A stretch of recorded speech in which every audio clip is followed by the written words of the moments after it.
Hi, Imanara. My parents believed my sister's lie, kicked me out without a warning while I was pregnant with a billionaire's child. They said I was unstable, dramatic, dangerous to the family image. But what's worse than being exiled? Being erased.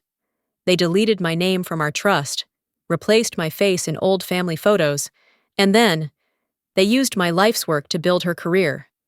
I watched my sister take credit for everything I built while my mother clapped for her on stage. They begged later. But by then, I had already built a world where their names no longer mattered. Do you know what it feels like to be replaced in your own story? I still remember the exact temperature outside when I parked in front of my parents' house. The spring air in Scottsdale always felt artificial to me, just warm enough to convince you everything was okay, just dry enough to make it hard to cry. I stared at the stucco walls and the low-lit porch lamp like I was staring down a courtroom. The text my father sent earlier played on a loop in my head. Dinner at 5. Just the 5 of us. Nothing about that message had screamed betrayal. If anything, it was the kind of casual message he'd send before sharing news about a tax change or a neighbor's divorce. But something inside me buzzed off key. It brushed it off during my drive, convincing myself it would just be another dinner filled with quiet eating and Callista dominating the conversation while our mother smiled through tightly pressed lips. I wasn't ready for what was actually waiting. When I stepped inside, the first thing I noticed was the silence. No smell of roasted chicken, no clinking plates, no low jazz from Dad's playlist. Just quiet. Mom sat rigid on the edge of the couch, eyes locked on her folded hands. Dad didn't get up to greet me. Callista, of course, looked like she'd just walked off a stage-perfect blouse, smug smile, and a glint in her eye like she knew how this evening would end. "You're late," Dad said flatly, not even making eye contact. I stood in the foyer for a beat too long. "Traffic," I replied, trying to sound lighter than I felt. "Thought we were eating?" "There's no dinner," Callista cut in. "Just a discussion." That word discussion never meant anything good in our family. I glanced around. No plates, no glasses. And near the hallway, a large canvas duffel bag. Mine. That was when the humming in my ears turned sharp. Dad leaned forward, placing a printed statement on the coffee table. "Your name's on a withdrawal form from the family trust," he said. "March 3rd, $5,000. My jaw clenched. "Don't lie," Mom whispered without looking up. "It's already been verified." "Verified by whom?" "My sister. She's been using the funds without telling us," Callista said. "And it's not just that. I found out she's been seeing Dr. Nolan, the married one, from Banner Hospital." That was a lie so far-fetched I actually blinked. "You think I'd mess around with a married man?" "Seriously? Don't raise your voice," Dad snapped. I looked around the room at people who once framed my drawings and called me the smart one. Now, not one of them would meet my eyes. "You don't even want to hear my side?" I asked. "We already talked about it," Dad said. "We've made a decision." Mom finally looked at me. Her face wasn't angry, it was vacant. "We think it's best if you leave, tonight." Silence ballooned between us. I looked at the bag again. Already packed. "You packed my things?" I said, my voice barely above a whisper. Callista folded her arms. "We figured it'd be easier this way." I walked past them, down the hall where my childhood bedroom used to be. The walls were bare. The door to the garage was open. Dad was by the trash can, tossing something in. It was my photo album, the one I'd made in middle school with cutouts and messy labels. "Seriously?" I said. He shrugged. "Didn't think you'd need it where you're going." I didn't cry. Not then. I picked up my keys, walked to my car, and drove with no destination in mind. The desert air outside blurred into streetlights and cheap motels, until I found one with a flickering vacancy sign off McDowell Road. The kind of place where the air conditioner rattled louder than the TV. I didn't even unpack. The next morning, I woke up with a cramp in my gut. Not the emotional kind, something deeper, heavier. I sat up, heart pounding. I checked my bank account first, more out of instinct than logic. My name was no longer linked to the shared trust account. When I opened the family estate planning documents stored in my cloud, I was locked out. I called the lawyer who used to work with us. She sighed and said it was all handled internally yesterday. Handled. Internally. That's when it clicked. This wasn't spontaneous. It was orchestrated. They'd made their choice days ago, probably weeks. That dinner? That was just the final scene. I sat back on the motel bed, phone in my lap, a dull ache blooming in my chest. My name wasn't just removed from paperwork. It was scrubbed from their lives like it never mattered in the first place. I stood outside the motel door, with my car keys in one hand and my future in the other, but I had nowhere to go. The motel room didn't get quieter at night, it just traded noise for a different kind. The rattle of the air conditioning became a kind of heartbeat. The buzz from the streetlights outside pushed through the flimsy curtains like an old TV left on mute. I lay on the couch that wasn't quite long enough for my legs and stared at the textured ceiling, wondering how many other people had ended their families in rooms like this. I hadn't told anyone yet. Not Corwin, not the couple friends I still had on paper, but hadn't really seen in months. I was technically staying at Monique's apartment in Tempeche, was out of town, and her lease overlapped with her new place. She texted me the door code and told me to feel free, like I was just someone between jobs, not between lives. I curled up with my phone and did the one thing I promised myself I wouldn't. I opened Instagram. And there it was. My family gathered around the backyard table, paper lanterns strung overhead. Callista in the center, raising a glass. My father smiling, my mother laughing at something out of frame. No one mentioned I was gone. Not one word. Just hashtags, Jas family first, Schacht Henwick traditions, Schacht spring vibes. I blinked. Not out of surprise. I was past that, but because my eyes had gone dry from staring. Later that night, after washing up with the same travel-sized shampoo I'd used at summer camp 15 years ago, I opened Facebook. I hadn't updated it in years, but my parents still posted there now and then. A new album had gone up from our last family trip to Sedona. I clicked it more out of habit than curiosity. Photo by photo, my stomach sank. I remembered the trip well. I was the one who'd booked the Airbnb, made the itinerary, convinced everyone to come. But in this album, I wasn't there. Not blurred, not cropped, just gone. In one photo, Callista stood in front of the red rocks with our mother. I remembered taking that shot. I had handed them both smoothies and said, "Hold still, sunlight's perfect." But here, the angle was different. Like it'd never been the one behind the lens. Another photo showed Dad grilling.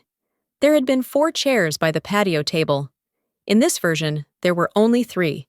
I closed the app and stared at the screen reflection of my own face, wide-eyed, disbelieving, and stupidly hoping I was wrong. I dug into my tote and found the backup drive I always carried with me. Years of photos stored out of paranoia more than planning. I plugged it into Monique's laptop, navigated to the folder, and found the original album. There I was, sunburned, hair frizzy from the canyon breeze, laughing in a hoodie that wasn't mine. I wasn't imagining it. They hadn't just removed me from their house. They had deleted me from the past. The next morning, my phone buzzed with a notification from a local group chat I hadn't muted. A link to a video. Caption, "Unbelievable. She really did that?" I clicked. The footage was grainy. The angle was familiar, our living room's corner camera. In the video, I was standing, raising my voice. My father was seated, calm. My mother looked distressed. There was no audio for the first 5 seconds, then a jarring clip. "You're all liars!" It was my voice, sure but not from that moment. They'd stitched it together. Clips from old conversations, fragments taken out of context. An angle where I looked like I was snatching a folder off the table. A soundbite from a different fight over Thanksgiving cranberry sauce turned into a tantrum about money. By noon, 2 of my freelance clients emailed to say they were reassessing their vendor relationships. Another unfollowed me entirely. I called Rachel someone I'd once shared an apartment with in grad school. "Hey?" I said softly. Silence.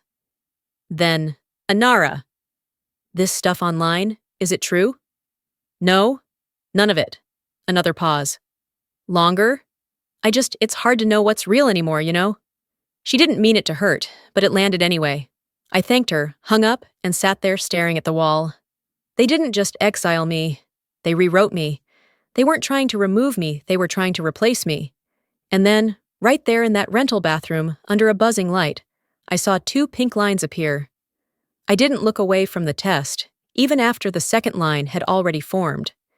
It came in slow, like a secret, deciding if it was ready to be heard. I sat on the edge of that public restroom toilet, knees together, both hands gripping the plastic stick like it might float out of my fingers if I blinked too long. 2 pink lines, clear, steady, alive. The bathroom light above me flickered in that way fluorescent bulbs do when they're giving up. It buzzed against the silence, and I felt my body settle in a way I hadn't since the night I left home. I didn't cry. I didn't smile.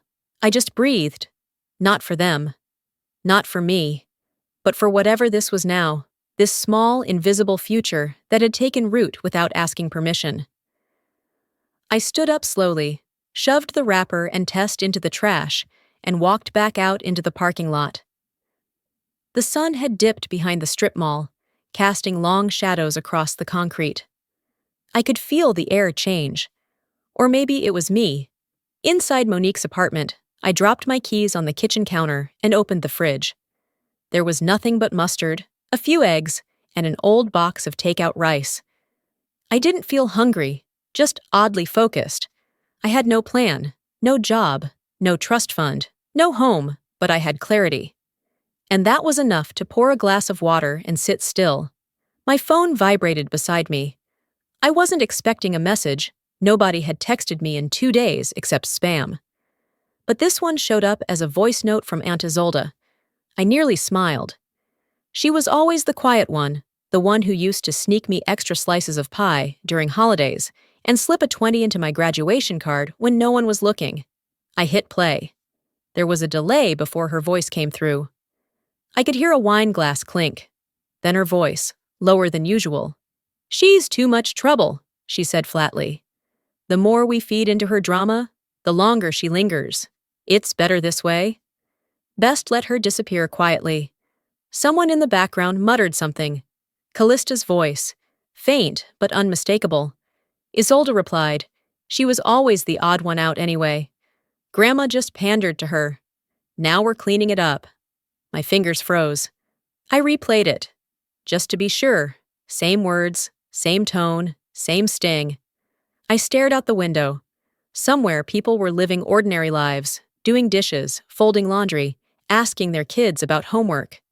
But in my world, someone I once clung to like a lifeline had cut me loose and handed me the scissors too.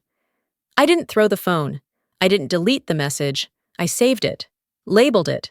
Because in my world now, every truth had to be preserved, documented, archived like evidence. That night, I walked into the small guest room where Monique used to store extra blankets and set up her sewing machine. I grabbed a legal pad from the closet and began writing everything I remembered, dates, names, little shifts in behavior, gasps it ignored, side glances that now meant something different. In the morning, I walked to the women's clinic a few blocks down. It was quiet, painted in soft blues and greens. No one asked why I was alone. The receptionist handed me a clipboard with a soft smile. Under emergency contact, I left it blank. Under support system, I paused, then skipped the question. They called my fake name Elena Morrisand. I followed the nurse into the back, answering basic health questions, nodding along to information about folic acid and vitamin D, grateful no one asked about the father. I wasn't ready to explain yet. In the exam room, I sat on the edge of the crinkled white sheet, staring at the poster on the wall about prenatal development. It was dated, faded, but it was something. A beginning. Back in the apartment, I took the form packet from my purse and placed it beside my laptop. There was no dramatic music, no overhead spotlight. Just me, a pair of clean socks, and a tea kettle whistling on the stove. But something had shifted. I wasn't surviving anymore. I was beginning. I wasn't anyone's liability. I wasn't an erasure in someone else's story. I was a new sentence, one they couldn't edit. They erased my name, but they forgot I still had a voice. I wasn't looking for it. It just showed up.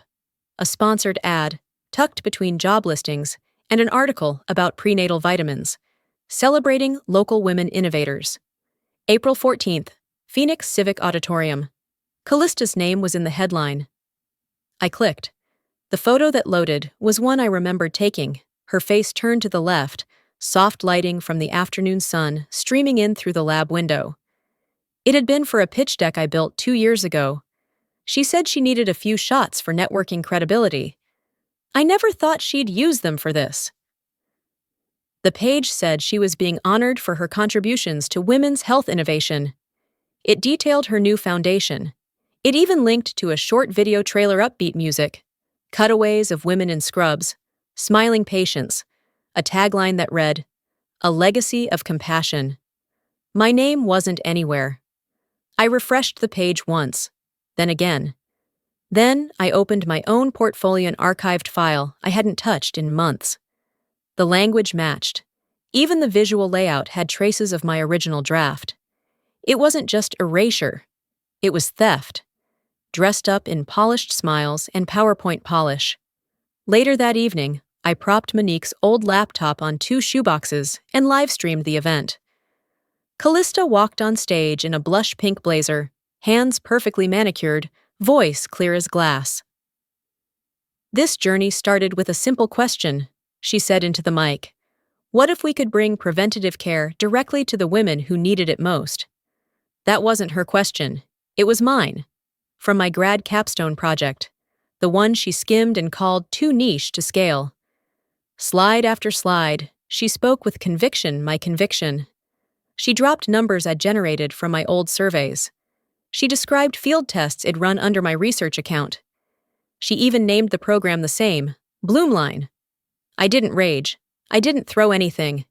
I just sat there and watched as a woman I used to call my sister stood under stage lights, soaking in applause for work I had bled for in silence, and in the second row, just like always, was our mother, clapping with both hands. The camera panned briefly across the crowd. I saw familiar faces. A few old family friends. One of Dad's old business partners. They all nodded as if they'd known her brilliance all along. I closed the laptop before the final Q&A began. 3 days later, I saw the next headline. Callista Henwick launches nonprofit honoring her mother's legacy in women's health. The article used a photo of Vera holding a plaque, flanked by smiling donors. The write-up said the organization's core values came from a home led by a nurturing mother and a visionary daughter. That organization was built off the exact framework I'd developed for my pilot community health tool, the one I had emailed Callista to reviewance, in confidence, when I wasn't sure if it made sense to pivot the model toward public funding. Now it had a logo, a website, and a full-page feature in the local business journal. No one had called me. No one had even asked. I didn't rage then, either. Something colder had taken root. Not fury, but a kind of internal suspension. Like it drifted outside my body and was watching this unfold on mute. That night, I poured myself a glass of water and opened a blank email draft. I wrote to the director of the Phoenix Civic Innovation Board, the organization that had hosted the award ceremony. I didn't accuse. I attached a folder of original pitch decks, dated drafts, email threads, and even metadata from saved cloud documents. The subject line was simple: request for clarification. The only sentence I wrote in the body of the email: if this is your idea of ethical storytelling, I suggest you double-check who you're applauding. I didn't wait for a reply. I wasn't sure I needed one. That night, I wrote my name on a napkin, and for the first time, it felt like a declaration, not a question. The subject line read, "Following up on your donation request." I stared at the email, blinking twice. The name of the sender was Dr. Patelan, old mentor from the university. Someone I hadn't spoken to in months, maybe longer. The message itself was short, polite, curious. He thanked me for the detailed outreach proposal and asked a couple of follow-up questions about the timeline for fund allocation. The problem? I hadn't written a single word of it. I opened the thread and followed the chain down. There it was, an email address almost identical to mine, with one letter off. The signature line had my name, my credentials, even the logo of a program I hadn't publicly launched yet. My stomach turned slowly, like cold water churning under my ribs. I read it again, then again. It wasn't just forgery. It was impersonation intended to sound like me, to look like me, to wear my skin in front of the very people I'd spent years building credibility with. It was Callista. It had to be. I didn't respond to Dr. Patel immediately. Instead, I spent the next 2 hours digging through old emails, pulling up file versions, archiving voice memos, exporting PDFs of my original outreach plans. Every slide, every pitch note, every name I had ever floated for potential backers, I had saved them all. I labeled the folder Proof Not Permission and sent it to him, along with one message. I'm not trying to reclaim the credit. I'm trying to stop the theft. No signature, no warmth. Just the truth, finally sharpened into something useful. The next morning, the internet found me. A community blog posted a headline, Rumors Swirl Around Henwick Family Scandal, Billionaire Romance or Manipulation. The article was thinly veiled gossip, regurgitated from anonymous sources, but it painted me as a woman scheming for wealth, pregnant with an heir, desperate to hold on to a man from a richer world. At the center of it, Callista's quote, "She's never been great with stability. I just hope the baby grounds her." There were no accusations, just calculated language. Pity wrapped in ribbons. I scrolled through the comments. Most were strangers speculating about me like I was a fictional character. One, however, stood out a screenshot from a year ago. Callista had messaged Corwin during a charity event. "Still around? You looked good up there. Miss our talks." He never responded. The thread ended right there. One attempt, one silence. I saved it. By noon, I was sitting in the corner booth of a coffee shop with my laptop, staring at that screenshot. A young journalist named Mia walked in, notebook in hand. She used to cover student protests back when we were both in school. Sharp, unafraid. We didn't exchange pleasantries. I simply passed her the screenshots, then slid over the folder of documents I'd spent all night organizing. "I don't want a feature piece," I said calmly. "I want this to be recorded." She nodded once, turned on the recorder, and leaned forward. I spoke clearly, steadily. "My name has value. I'm here to take it back." It wasn't anger that powered my voice. It wasn't even pain. It was the absolute refusal to let someone else narrate my life while I stood in the wings like a ghost. They wanted a silence they could control. What they got was a silence that waited for the right moment to speak. The envelope was plain, the kind of manila that blends into bills or tax forms. It didn't have a return address, but the postmark was from Scottsdale. Corwin had tossed it on the kitchen counter that morning before heading out to a meeting. "Something came for you. Might be junk," he said, half asleep, sipping black coffee. I hadn't opened it until late afternoon, after hours of drafting grant language and staring at the blinking cursor of a business registration form I wasn't brave enough to submit yet. Inside was a neatly labeled folder, Henwick Wellness PR Assets. At first, I thought maybe it was marketing material for Callista's nonprofit. But once I started flipping through the pages, I saw the truth. Detailed internal talking points, timelines, project scopes, all of it pulled directly from my original pilot research. The language wasn't just similar, it was identical. Page 6 contained my quote about scalable equity through mobile health units. Word for word. Even the footnote I had once joked was overkill had made it into the copy. I stopped at a spreadsheet labeled Projected Expansion, Southwest Region. My name wasn't there, of course, but the foundation of every number, every recommendation, had come from me. I felt my chest tighten not with panic this time, but with a kind of cold clarity. Someone at Callista's office had sent this package to Corwin's address by mistake. A clerical error, maybe? Or fate with a mean sense of humor? I didn't rush. Instead, I carefully laid the pages out across Corwin's kitchen island and began highlighting. I opened my laptop and searched through my cloud archive, matching phrasing, dates, original file names. By the time Corwin returned, I had a digital folder named Proof of Origin and a list of 12 stakeholders who had once expressed interest in the project back when it had my name on it. He looked over my shoulder as I typed. "You're not sending this to the press?" "No," I said. "Not yet." I wasn't looking for a headline. I was aiming for something quieter, deeper in email that landed like a needle, not a siren. I drafted a brief note addressed to those 12 contacts, each of whom had likely seen Callista's recent campaigns. Attached were copies of my original files, with metadata. No dramatic language, no pleading, just facts.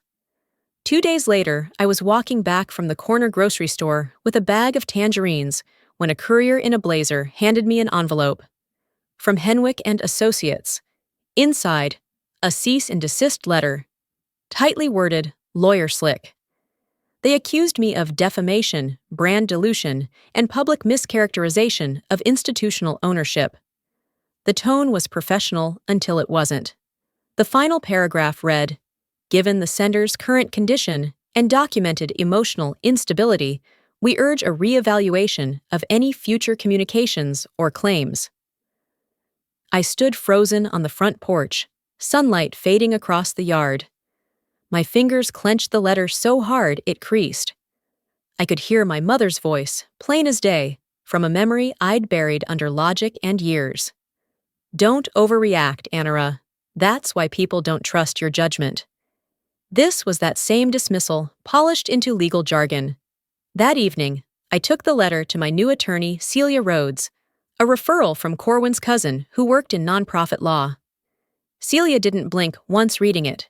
She wore a cardigan the color of steel wool and sipped lemon tea while marking the margin.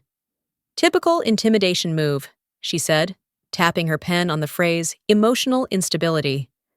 I handed her a flash drive with the organized metadata and timestamps. She nodded and began drafting. The reply was 3 paragraphs long. Professional. Crisp. The final line read, "If you wish to proceed publicly, we are prepared to present authorship evidence under oath." It wasn't a threat. It was a promise wrapped in restraint. We didn't file anything. We didn't post on social media. We simply sent it to their firm and waited.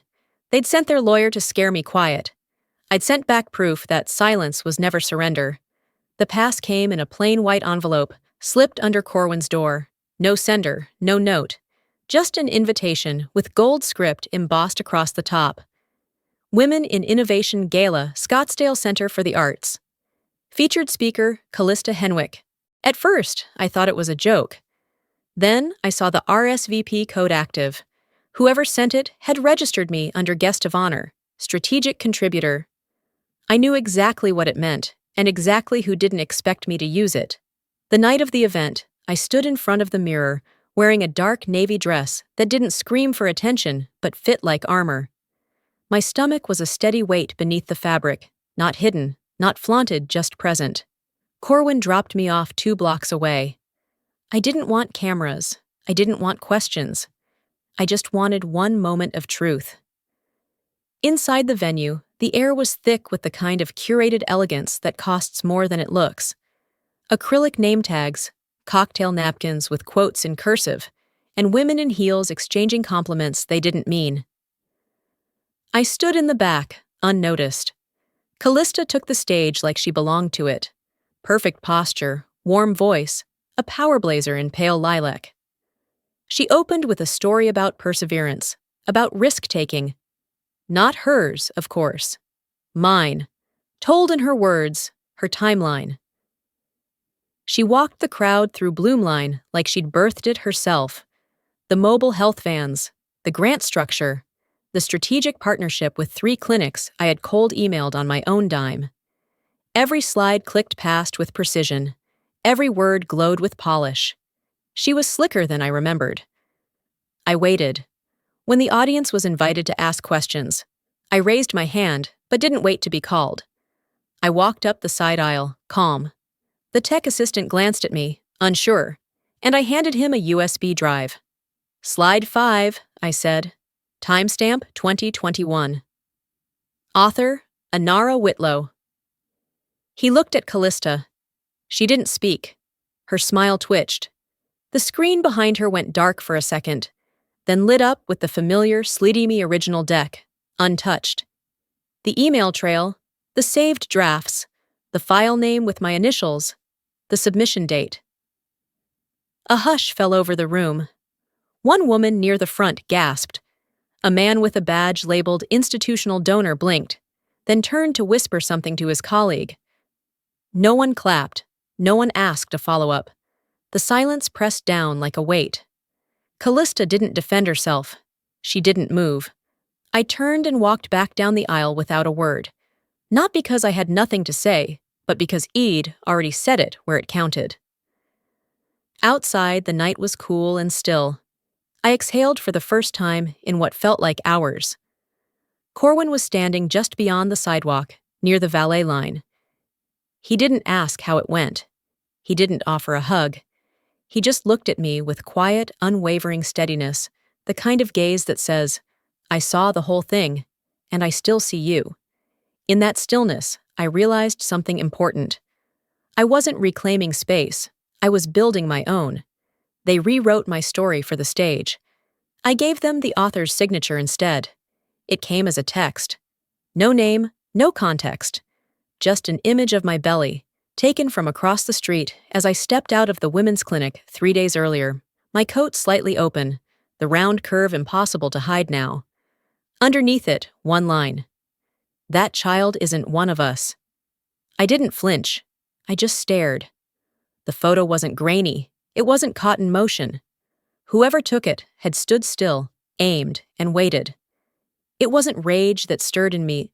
It was something quieter, colder. A kind of stillness that sets in right before the snow breaks from a tree branch. Corwin walked in a few minutes later with takeout and found me holding the phone like it was evidence in a courtroom. Where's it from? He asked gently. IP trace says Henwick residence, I replied without looking up. Same modem signature as the house's security network. He didn't ask anything else. He just placed the food on the counter and handed me my laptop. By evening, I was in Celia's office with a printed screenshot of the message, a list of call logs, and the clinic's security report. I wasn't shaking. I wasn't crying. I was exhausted. Yes, but this wasn't about exhaustion anymore. It was about boundaries, and finally enforcing them with teeth. We filed a formal complaint under Arizona's digital harassment statutes. I didn't want a lawsuit. I wanted a record. Something that would live in a file cabinet somewhere under their family name for the rest of their lives. Celia nodded through the process, her tone clipped but steady. They'll know you're not bluffing now. I never was, I said. They just didn't think I'd choose a quieter weapon. The next morning, I opened my inbox to find a message titled, If There's Anything Left of Us. It was from my mother. No greeting, no subject line. Just one paragraph. Your sister is unraveling. The donors are asking questions. We've had to pull her from 3 speaking engagements. I know things were said, but family is family. If there's anything left of us, help her. No apology, no acknowledgement. No, I'm sorry we didn't believe you. No, I miss you. Just panic. Just preservation. I read it 3 times, each time expecting different words to rise to the top like oil and water. But the truth was flat, and it stayed that way. I deleted the message. That afternoon, I met Corwin at the notary's office. He brought coffee and a packet of Formsur new foundation registration. I signed every page carefully, using the name they once tried to erase from the family trust. Not a single syllable changed. The organization would provide mobile prenatal services for underserved communities. The mission statement was simple. For women who carry what no one sees and still choose to build. The notary stamped the last document, slid it across the desk, and said, Congratulations. I smiled, not wide, not soft, just steady. That night, back in the apartment, I stood in front of the mirror and wrote a note on a yellow sticky square. This name holds. I pressed it to the glass. Then I turned out the light. They couldn't unwrite what had become, and I no longer cared if they read it. The soil in my backyard is stubborn, dry, red, reluctant to hold anything soft. But I learned to work with it, added compost, turned it often, watered early in the day when the sun was still gentle. The citrus tree I planted in late April has started to hold its ground. 2 new leaves this week. Leo toddled nearby, his hands full of chalk and 1 sock already missing. Corwin sat on the porch steps, sipping his coffee, watching without needing to direct anything. That was the beauty of this place. It didn't need managing, just tending. I ran my fingers along the stem of the young tree, brushing away a caterpillar that had made a temporary home on its lowest branch. A month ago, I filed for the nonprofit's tax-exempt status. Last week, our first donation came in from a women's health clinic in Tucson. The message they left on our form: for the quiet ones who do the work, while others take the credit. No name, just that. Later that evening, Corwin slid a folded newspaper across the table toward me. Page 5, he said, nodding toward the business section. The article was brief. Audit reveals irregularities in Henwick Foundation disclosures. It mentioned misuse of donor funds, improper attribution of intellectual property, and board members distancing themselves from Callista. There were no photos, no finger-pointing headlines, just quiet facts. A paragraph in the final third named both my parents, Vera and Rainer Henwickas, complicit in approving the foundation's messaging despite internal concerns. The article quoted an anonymous source. They knew whose work it really was. I didn't say anything. I didn't smile. I just turned the page. No one called to deny it. No apology came. That silence was, in itself, a kind of confession. A week later, I got an email from a podcast producer I admired, someone who featured stories about women who built things out of grief, neglect, or loss. She invited me on to talk about my journey. I reread the invitation twice, then closed it. Instead, I opened a private audio recording app on my phone and began to speak, not for an audience, not for applause, just for the record. My name is Honora Whitlow, I said quietly. And I did the work. I ended the recording and didn't save it. That night, I logged into the donation dashboard for the foundation and found a new comment under a recent contribution.